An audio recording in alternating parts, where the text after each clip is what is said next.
So everybody's talking about, or we were talking about, before the riots got in our way, about reopening. And now we want to understand, is there a Jewish way to reopen? What does reopening mean from a Jewish perspective? What does reopening in a Jewish manner actually mean? What does the Torah teach us about reopening? In other words, if we all want to start off right and do this the way we should, well, what is that? What does the Torah tell us? How should we go about restarting life, restarting our businesses, restarting wherever we usually go?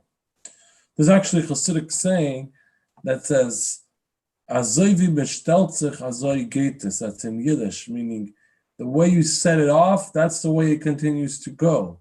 Using the analogy of hooking up the horses to the wagon. If you attach the horses right, the wagon kind of gallops along. If you do a lazy job, then you keep getting into trouble all along the trip. So the way you set it up to begin with, that's kind of the way you could expect things to proceed. So it would be very correct then to say that we're getting a fresh start. A lot of us are going back to work or to whatever activities after more than 2 months. Well, it's get the fresh start in a fresh and good, powerful way and start off on the right foot. So we're going to try to see what does the Torah have to say about our restarting and how we can learn that way to start off on the right foot. So there's a teaching of the Rebbe's, of the Chabad Rebbe's, regarding an old Jewish saying, which goes that after a fire, after a disaster, you become rich. Now, it sounds like, just an old wives' tale kind of thing to say, an old proverb, after the fire, you become rich. But the Rebbe's actually explained this as a Kabbalistic idea, and actually something true from a mystical perspective, that after a fire, one would become rich. In other words, after negative, there would be greater positive than we started with. And to understand that, I'm going to look at some verses here where we see how this idea plays out. So here we go.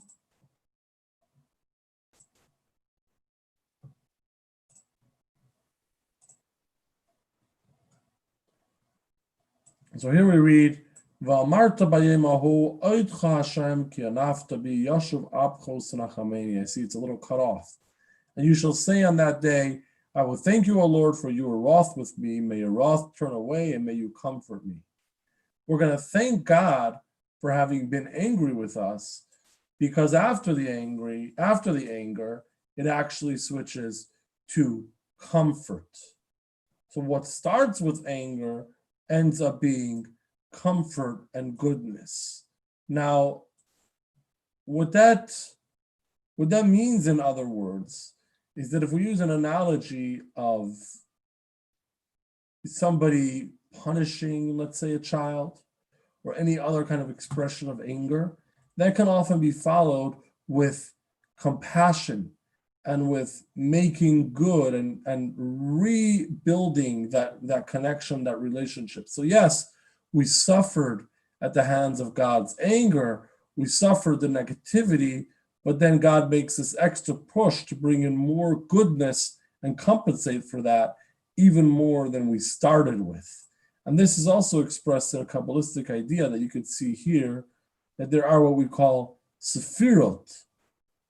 Sefirot are the divine emotions through which God relates to our world. So just as humans have kindness and severity, negativity, the opposite side of kindness, and then moving on from there to compassion, got a little cut off here, plus any other emotions that people would have. The similar parallels exist by God, in a divine way, where God is expressing himself with these different emotions to our world. So when you start off with kindness, which is the beginning of the list of the emotions, that's great. You start with goodness, you start with kindness. But it moves from there when it moves from there to severity, to a negative side, then you can ultimately come to tiferet, to rachamim, to compassion. In other words, the kindness that we originally had was nice, but it was only up to a point. It was a limited type of kindness. After the negativity, then there's a feeling of compassion for the one who was hurt, and that compassion is a lot greater and more powerful than the kindness that we may have started with. So ultimately, the negativity and the bad energy, shall we call it, the suffering in the proverb, it was the fire that burned everything up is followed by compassion. In other words, even greater goodness from God beyond what we started with. And therefore, the opportunity that we're faced with when we talk about reopening after so much closing and all the losses that caused, and not to mention all the destruction that followed that more recently. When we talk about reopening and rebuilding and restarting after all of that, there's a great, tremendous opportunity here to take advantage of the divine compassion, of that greater goodness that comes after the suffering. Another point I think is relevant here is expressed in a strange story, shall we say, in the Talmud. The Talmud talks of a rabbi, a great sage of the Talmud by the name of Rabbi Zera. And he lived in Babylonia and Iraq, where many of the scholars lived at that time. We're talking 3rd, 4th century. So at some point, he made the trip to Israel, and he was going to switch over from the academies of the Jewish learning in Babylonia, in Iraq, to the Jewish learning in Israel, where they also studied the Talmudic teachings in their own way. And it was understood that the way they study it in Israel, in the original home, in the Jerusalem Talmud, is greater and more spiritual than the way we typically studied in the Babylonian Talmud and in the academies of Iraq and Babylonia. So Rabbi Zera took the unusual step of preparing for his upgrade to the Jerusalem Talmud, to the Israeli method of study, by fasting so that he would forget his Babylonian study, forget his original study. Now that sounds strange. I understand you would want to grow and advance in learning, advance in understanding, and for that you need to prepare. You may need to do some additional study. You may need some coaching to get ready for an upgrade and a more challenging study. But why forget what you already know? How is that a positive, and how does that help? Well, the truth is that when you just add, when something exists, whether it's knowledge or anything else, and you just add to that, but within the same range, so the same concept, the same general ballpark where you started, so you can just add. If today I reached X, tomorrow I can reach Y. You can just build on the previous achievements. But when you're jumping up to a totally different caliber, a totally different realm, a totally different understanding, a totally different reality, it's not enough to add. You actually have to let go of the previous mindset. You have to let go of the previous attitude and break free from it. Otherwise, that holds you back. There's an old anecdote with a fellow who was a beggar, unfortunately, and he walked around all day from door to door, trying to get a couple pennies or a piece of bread just to survive. Well, he once ended up buying a lottery ticket and actually won that lottery, and he's now a millionaire. So people asked him, great, you're a millionaire. Now what are you going to do? You're so rich, you can be so influential, you can achieve so much. What are you going to do with all this money and this new abilities that you have? And he says, well, the first thing I'm going to do is lobby for the passage of a new law, new legislation, that no homes can be built higher than 2 stories. So people are wondering, I understand you might want to get into activism and lobbyists, but why do you care about the height of the homes, and why should homes be limited to 2 stories? Why is that your first project? He says, when I go from door to door to collect, I got to trudge up all these stairs, one stair, another stair, all day, up and down and up and down. I go into these buildings and they have apartments and condos on the fifth floor and on the sixth floor. And it's really difficult to go up and down all these stairs. I want to cut off the building at the second flight of stairs, 2 stories, and that's it.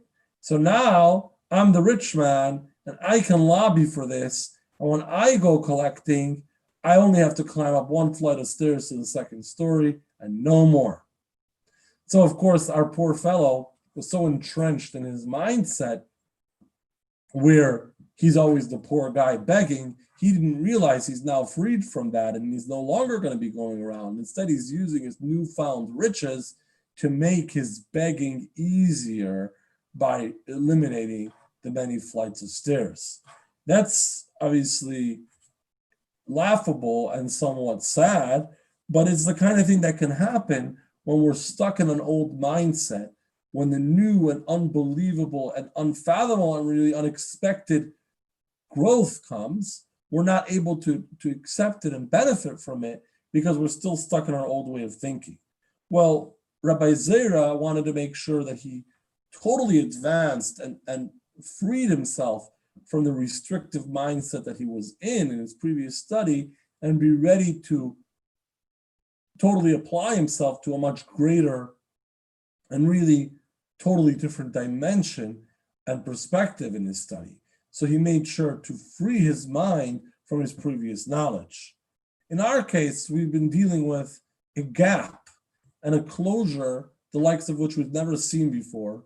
And it's probably the longest time that most or even almost all of us have ever been away from work, besides for those who can afford to go on vacation for 10 weeks all of a sudden. So when we're restarting, we really have this tremendously clean slate where we can really come with a new start that's not bogged down by our previous conceptions and our previous mindset, which may have been holding us back. We're now free to really explore the opportunity that hopefully God has in store for us. So we've established that there's great opportunity ahead. After the fire, after the loss, after the downfall, the good days come, and we've been kind of cleaned up and given that clean slate with which to approach that and not be bogged down by our previous conceptions. But how are we going to go about making the most of this and reopening and restarting life Jewishly? So the first thing we should know is that the Torah teaches us about our attitude to work and our attitude to doing the things that we do on a regular weekday. And that we see here in this verse.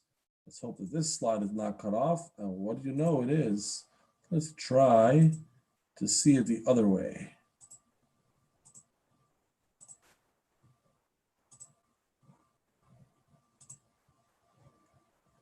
Here we go. Sheishes yamim te'asa malacha.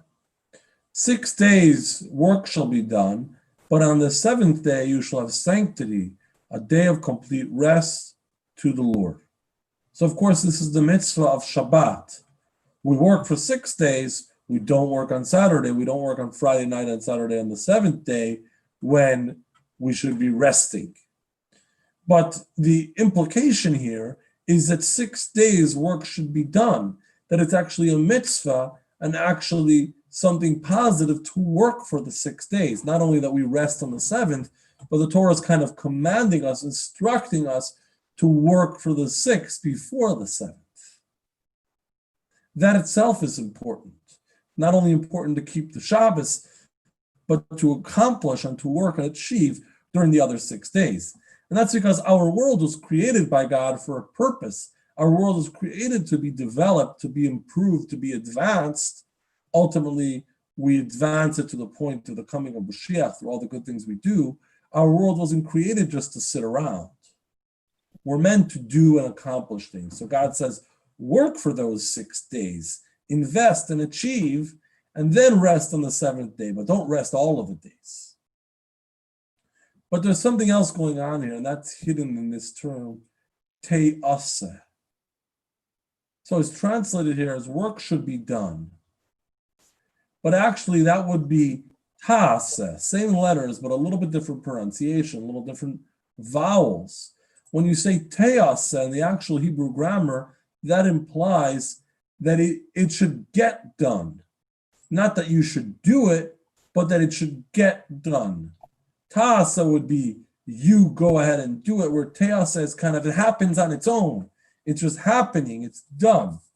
And that teaches us that we should work and achieve and accomplish, but we should also just let it get done. We shouldn't overstress. We shouldn't overdo it. We shouldn't become too bogged down and too caught up in the work that we do in those 6 days. We should let it get done as if it's happening on its own and not overrate it, not overdo it, and not overcommit ourselves and really overstress ourselves with this.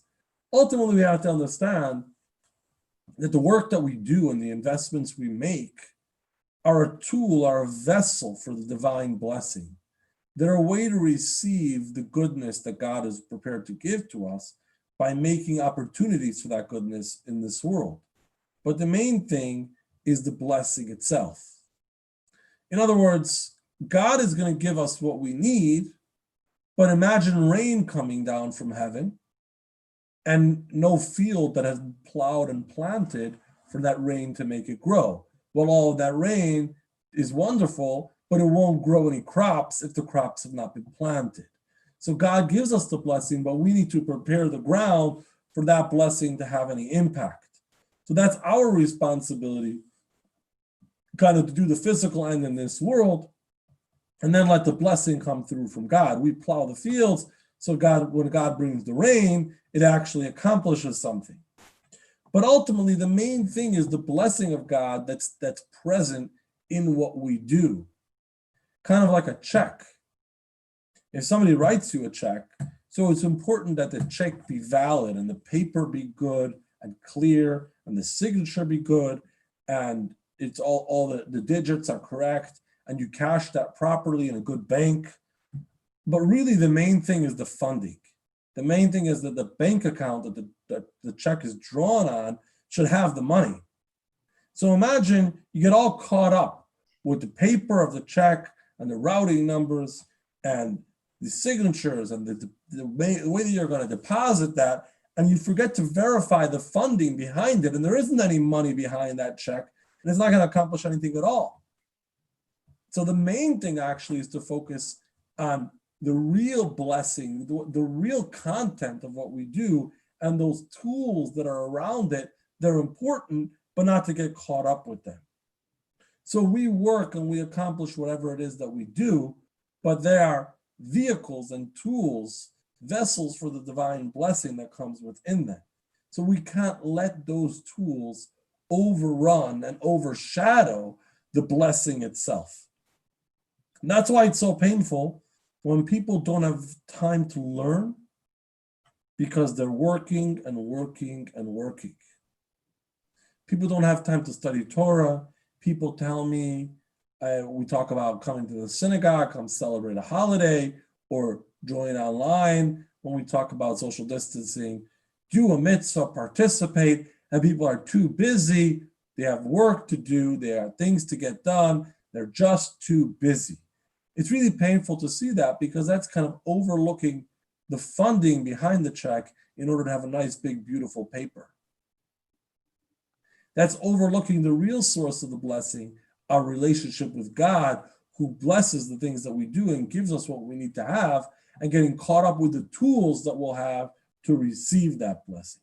So as we go back to work and we get back into the swing of it, and hopefully we do very well, let's not get carried away. Let's let the work happen, te'aseh, let it happen. Let's do our part and make sure it happens, but let's not let that overtake us and everything that we need to do and our commitments to God, the true source of the blessing.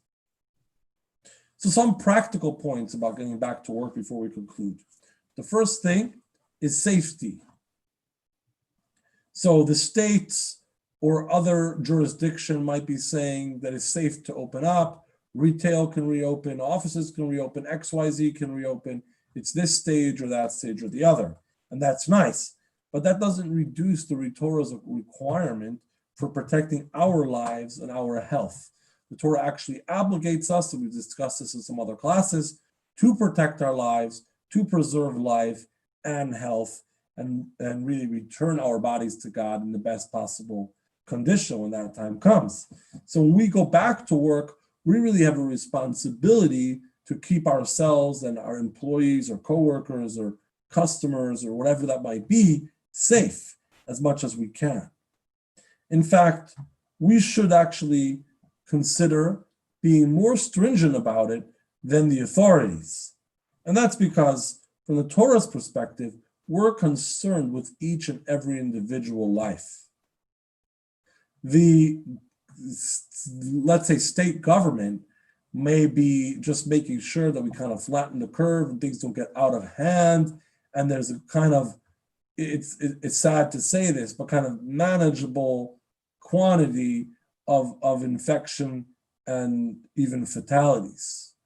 As long as it doesn't get too out of hand, life goes on. And that's maybe okay from a public policy perspective. But from the Torah's perspective, we're here to protect every life, starting with our own and those around us. We're here to invest in protecting each and every life. So we need to, even if legally it might be okay to go back to work and all of that, we need to make sure we do that in a manner that gives us the maximum safety and the maximum protection for each and every life. Another point to talk about when we talk about going back to work and doing well is tzedakah, charity.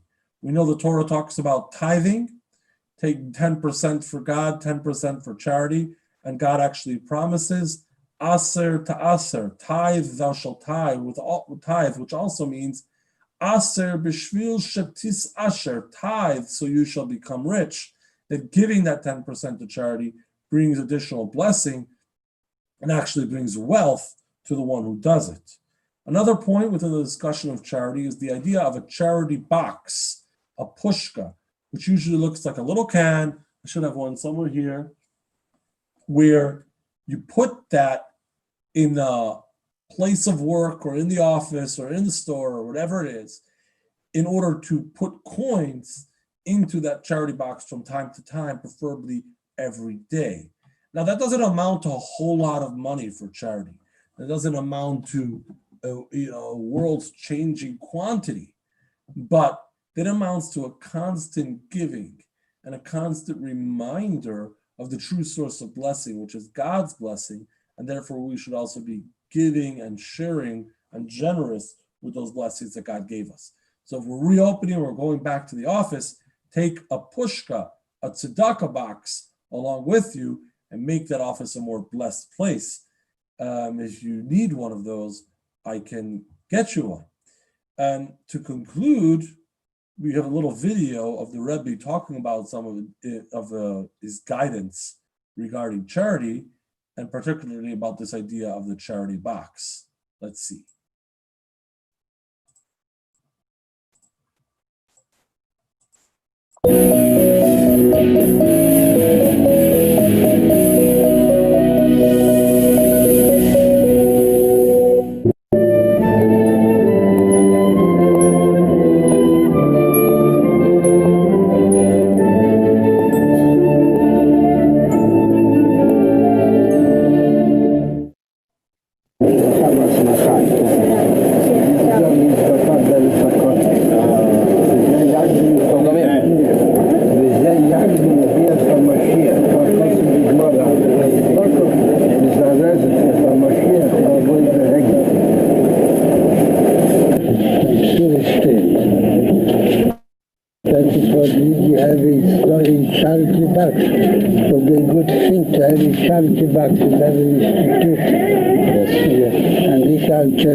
I'll be happy to start by my door. What a bank, what a Rexon hat Docket in the bank. In the bank, und das must be sein, die Clients, hat ich als mit geht aufs Docket, hat mir eine Sache reinzulegen in den Bank. Das Woche. Das heranlegen, in das Docket pusht, heranlegen meine $1. group learn together every week, and we are asking for bracha in all the inyanim. So the group is here. It would be a good idea to put on the table where the learning is going on a charity box. A charity box on the table. On the table, and everyone who has the volunteer to do so, everything in easy way to give charity because starting the learning. Bracha Batzlach, Mazdok in the Schweiz. Wat is het Mazdok pushing the Shabtechel? Bracha Batzlach, for the Mazdok in the Shabtechel from the man. Begrijp je Shabtechel? Nee, ik heb er 10 aan mij dieren gebeurd door Batzlach in de dieren. Maar Sarah stand dat wat zakken pushen, maar eigenlijk dat ze de zakken pushen. Dan dat je wil me slagen. From us God Almighty to give to charity a 10% of your net benefits. And that will bring you additional blessings.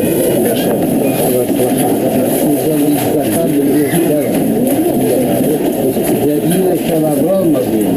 Avraham Avinu Reina Saint Zokava, and you mean about smoke. All right, well, that concludes our class for tonight. We will continue as usual tomorrow with the weekly Torah portion, and on Thursday with the Talmudic Wisdom for Life, which is the class on the ethics of our fathers. In between, there is the women's class.